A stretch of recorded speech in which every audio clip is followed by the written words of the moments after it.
I'm accustomed to it now. All the females I've ever interviewed on Facebook. Why didn't I?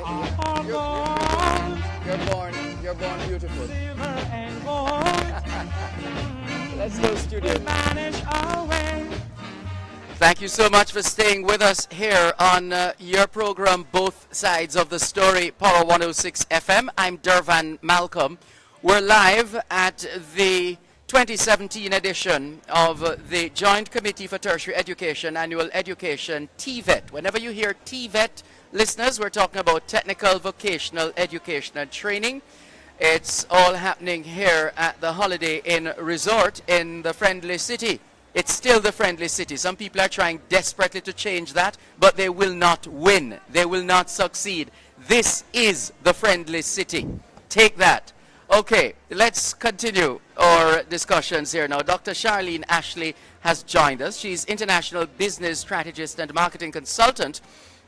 She will be presenting on the topic of the internationalization of companies from developing countries as they move into developed markets. This is heavy stuff. Dr. Ashley, good afternoon. How are you? Good afternoon. I'm doing very well. I can see that. Thank you so much for joining us. So let's. What inspired this particular paper?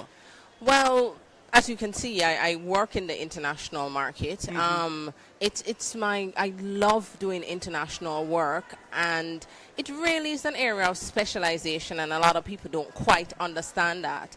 And so over the last 2 years, I decided to do this paper, really looking on the experiences of SMEs from developed SMEs, those are small and medium-sized enterprises. Yes, so small businesses. And what were their experiences as they embarked upon that journey to enter into developed countries? Because there are very different challenges that you're going to have dependent on which country you're from, and which country you're going into. And I have done this as a consultant for companies over the last 10, 15 years. And so I thought it was very wise to put all of that together in one paper. I had the pleasure of working with the International School of Management out of France, out of Paris. In France. Yes, so that was interesting. And I worked with Professor Daphne Halkes, who works from Harvard University as well as Wisconsin University. So it was really an excellent experience, and it's really my pleasure to now come and share some of that knowledge that I have gained over the years. Yes. And the fact that you're able to make such a presentation at this Joint Committee for Tertiary Education conference tells us that they're really moving with the times. They have to. And you see, one of the sub-themes of the paper that I'll present, because what I've done is that I've used the research already completed, and I'm cross-referencing it with another research which we're undertaking. And that now looks at the internationalization of higher education. Should education be treated as a business? That's what we're asking. You know, every day we hear the leaders of our different institutions saying, we don't have enough money to run this school. We can't do this. Well, you know, we throw out the question, how much can you learn? Should you really be treating education in a way that you operate as a business? So you're seeing all of those potential, those students as your customers, as your clients. So you've just put it out there, or have you drawn a conclusion as to whether it should in fact be treated as a business? I personally have drawn a conclusion as a professional that it should indeed be treated as a business, that your students, they don't become a different person. I've studied a lot.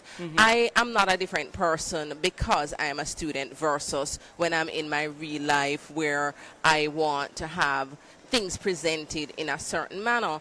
And so one of the things that the research paper has brought out, it looks on elements such as what is important to our international students. We want to get students coming from the US, from Canada, from China. What's important to them? Yeah. So is it that you're going to say, oh, I want to get students from China, nobody will come? Or are you going to say, well, what's important to that student, and how am I going to now create a program and a product that is going to attract those persons coming in? In fact, I was at a function where Professor Fritz Pinnock, the president of Caribbean Maritime University, was speaking, and he made it clear that they were offering scholarship to Chinese students, Yes. and that they're also teaching Mandarin Yes. at the Caribbean Maritime And I University. tell you something, if you speak to a lot of the very successful universities, particularly out of Canada, Yes. they will tell you the biggest tool that they have, outside of the school's reputation, outside of research papers, all those other nice things, is that word of mouth.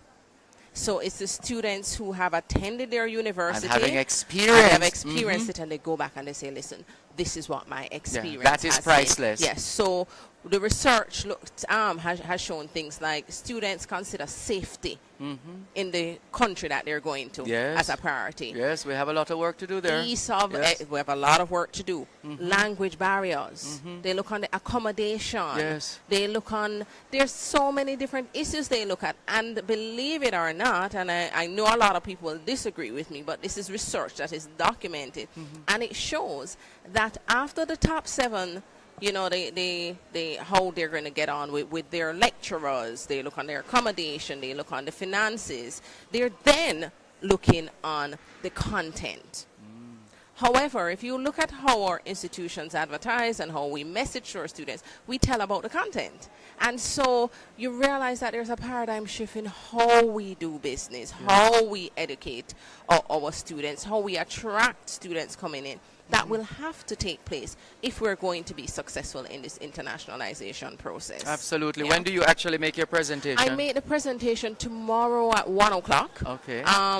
There are a number of themes that come out. We have done case studies. We've looked on, you know, the Jamaica producers, the Grace, a number of different companies, and what has their experience been. And we're going to share those things. We look on some basic things like research. Yeah. Yes. We take it for granted. We think No, that research. it's- We don't take R&D seriously in this country. we do you know. not take Yes. it as seriously as we need to in Jamaica. Yes. We think, oh well, you know, this university did it and was successful. Why is it that I can't be Yeah. successful? But there's a lot you need to know about the market structure. Absolutely. Yeah, about the country that you want to actually go in and penetrate. You have to take it seriously. You also need to not just hire someone just because. Yeah? Yes, I get the point. Yes, you need to ensure that a person understands cultural nuances and cultural and diversity. has the necessary competencies to function effectively in the position. They must. These are some of the baseline things that are important, and that our educational institutions therefore must Yes. decide that they are going to implement if they too want to be successful on their internationalization journey. How can those listening and watching at home and abroad get in touch with you if they need to, especially in terms of helping them to bring their small or medium? Consultancy Inc.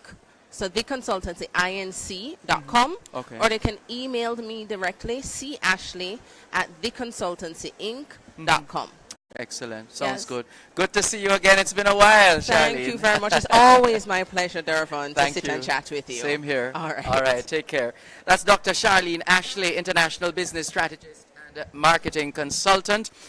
She's presenting on the internationalization of companies from developing countries as they move into developed markets. And her presentation will be at 1 o'clock tomorrow afternoon on the second and final day of this annual Education TVET conference.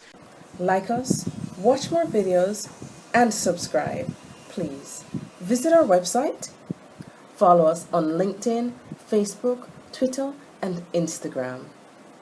And if you want to make more money, email us. Remember, great businesses aren't done by one person, they're done by teams.